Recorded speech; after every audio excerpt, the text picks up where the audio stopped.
को कोरोना का तगड़ा झटका। आरबीआई ने कहा पटरी पर लौटने में लगेंगे 15 साल। कोरोना काल में दुनिया भर की अर्थव्यवस्थाओं का बुरा हाल हुआ है। भारत की इकोनॉमी भी इससे अछूती नहीं रही है।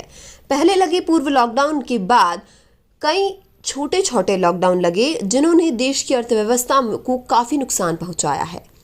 अब इस बारे में भारतीय रिजर्व बैंक यानी कि आरबीआई का कहना है कि इससे इकोनॉमी को उबरने में अब 15 साल का वक्त लगेगा।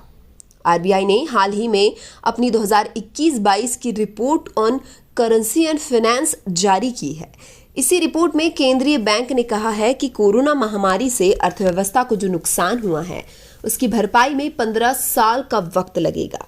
यह रिपोर्ट इंडियन इकोनॉमी की गंभीर तस्वीर पेश करती है।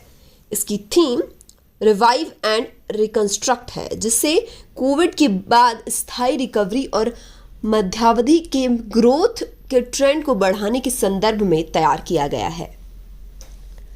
आरबीआई ने अपनी रिपोर्ट में इकोनॉमी की चाल बदलने के लिए 7 अहम बिंदुओं पर ध्यान देने के लिए कहा है।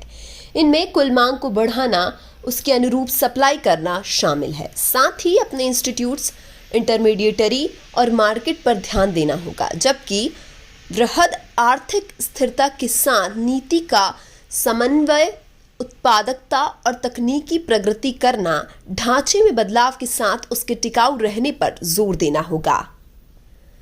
इतना ही नहीं, देश की आर्थिक सेहत अच्छी रहे इसके लिए आरबीआई ने सरकार के ऊपर कर्ज के बोझ को भी कम करने की बात कही है।